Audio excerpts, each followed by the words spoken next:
Well, I'm now joined by Sinead Burke, who is a writer, advocate and academic, and Elaine Coventry, who's the incoming Chief Customer and Commercial Officer for Coca-Cola. A very warm welcome. Thank you very much indeed. You've just come off the stage early morning here at the World Retail Congress Day 2 in Amsterdam. A tremendously interesting, thought-provoking session on diversity. Thanks for coming back here backstage to our studio. As an ex-retailer myself, and who sat on the main board of directors of a big international retailer with no women on the board at all, I know that retailing has had a diversity problem for a number of years. Having now recognised that problem, I think the industry has, and by the size of the audience listening to your conversation, I think that's testament to that as well. Have recognised the problem. What's the solution? I think the solution is taking action, really taking that first step and making something happen. If you look at retailing in general, it should be the most inclusive tent of all, because everyone needs food, shoes, clothes, whatever it is. So there should be business opportunity in there. And I think the more that the retail industry sees the commercial opportunity in inclusion, I think the better off their business will be. And I think within the chain within an organization and also within the ecosystem in which it exists, realizing that solutions need to be augmented and created at every different section within that. So ensuring that not only the current leadership make amendments that will improve equality or access for the moment in which they have power, but ensuring that it's sustainable. So whether that is developing quotas or various different mechanisms within the organization to ensure diversity by reaching out to local community organizations that have reflections of race or disability, and ensuring those individuals see your company as somewhere in which they could exist, but also making sure that you are developing partnerships with academic institutions to ensure that you are an aspirational business that the next generation want to be part of, because we're seeing more and more that whether it is Generation Z or millennials, that they want to be existing in a company that not only provides them with currency and a salary, but that fits within their moral compass too. So ensuring that you are a business of aspiration and that you're providing for the diversity of customers that increase your profit margins. One of the, I suppose, the doyens of business who used to run GE, Jack Welch, always used to say that if you can't measure it, you can't perform against it. Do you think measurement is the baseline, that actually everything starts with understanding a measure and then setting a target, or are targets not a particularly good way? Well, I think for us at Coke, we did it. We took on the challenge of advancing women into the senior ranks in a very business sort of way. So there was an external view of what's the commercial opportunity. Then there was a business case for change. Then there was a clear direction from our most senior leader, our CEO, who then put in place what he expected over a multiple year horizon. So the business could shift into putting together strategies that should yield that vision and make that a reality, and then he measured it. We did the same thing with market share objectives, revenue objectives, et cetera. So I do think measurements are a part of it. However, I think measurements in isolation of the commercial opportunity take it and put it into a smaller box of HR instead of the bigger box of how are we going to grow our business. And if you think about retailers, one of the core measures of retailers is around shopper loyalty. Are they meeting people's needs? Are they driving traffic into the store? So I think that the measurement on this should be very aligned to what some of the business imperatives are for retailers.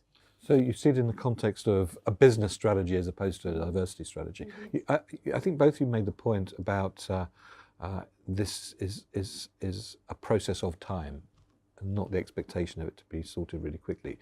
Do you find that a little bit frustrating, or is that just the acceptance of reality?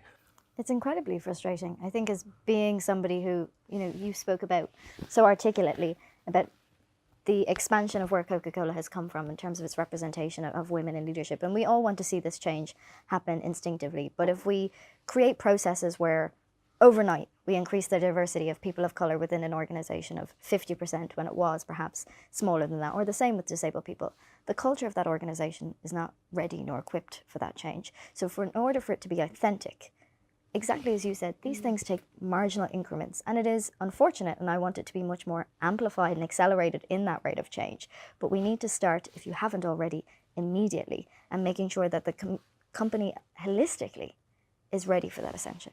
So it's a big difference. I think it's a great point you made, because there's slow, that's passive resistance, and there's slow, that's steady progress, Yes. and that you're taking the organization with you. And I think really making sure that you're on the steady progress of taking people with you is. And whose job in the organisation should that be? Yeah. Everybody's. Yeah. It's absolutely everybody's. Because if it's just an HR function, it pigeonholes it into a program, as opposed to something that is ingrained in the DNA of the way in which the business operates. I think there should be an expectation from employees. You know, we are living in a climate where we are expecting more hours.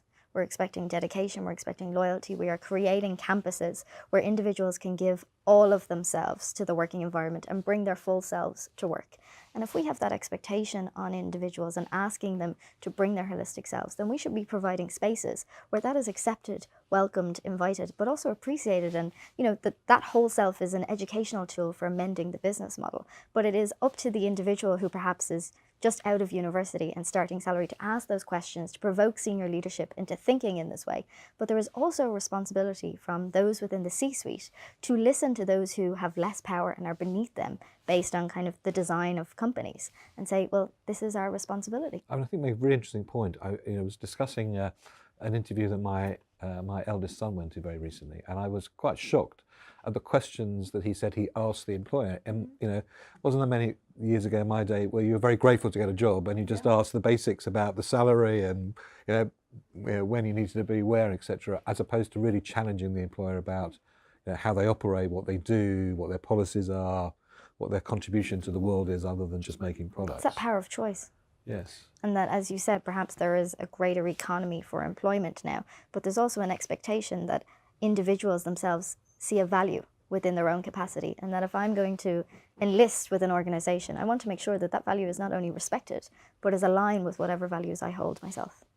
Now, clearly there's the context of the company, but also there's the context of the company's communication. Coca-Cola is obviously a mass communicator on many, many different levels right across the world. Do you think companies like Coke have also a responsibility within their communications to show a diverse approach?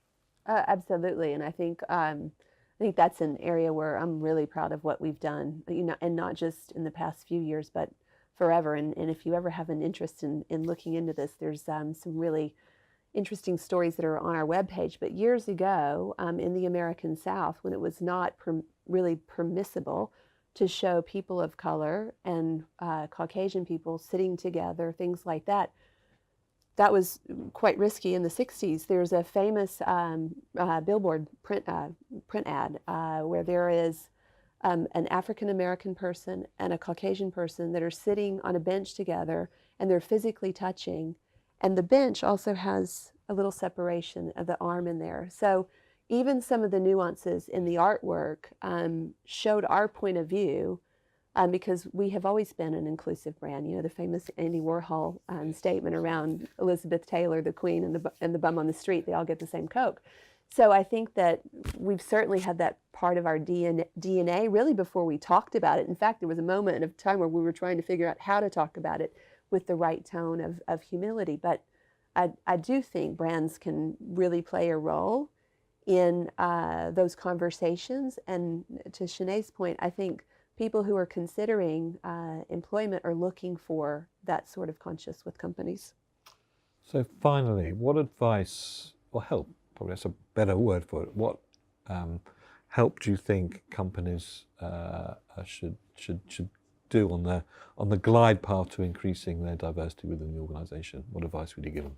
I think it has to start with both education and research. So exactly as you were saying, having an understanding of where the company currently exists is the only way in which you can design a path forward to see where it is you need or want to be. If you're suggesting increasing diversity and representation within your company without that, it's not going to be sustainable, nor is it going to be possible. So by delivering that audit first, and then I think it's also about taking a step back and realizing that, exactly as you said, overnight it may not be possible to have that change, but by building advisory councils that are both independent too, but can offer advice to the company and the organization as it does bring that strategic plan into implementation is absolutely essential, so that you have those people who can help you guide through it and give you information that perhaps you don't want to hear, but is absolutely necessary that you do so. And that was a real game changer for us.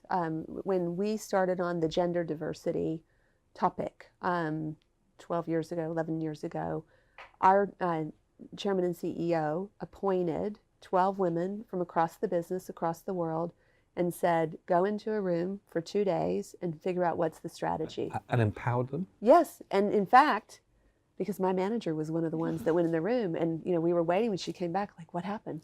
And she came back, she said, we're going back in for another day, because what they gave him, he said, it's not ambitious enough, and he told them to go back. So I think 2 things happened. One is they came back with a more ambitious plan, but they also came back convinced that he was really behind it. So just, and just that step, as well as him really wanting to hear, because he didn't know, right? He wasn't a woman. He was the, chairman and CEO. He had a lot more resources around him to manage his career demands and things like that. So he really, I think, had a very open ear to understand what their experience was and what needed to change to make the numbers change. So the top's really important, as well as it happening across the organisation. Elaine, Sinead, thank you very much indeed for joining us. It was a pleasure. Thank you. Thank you.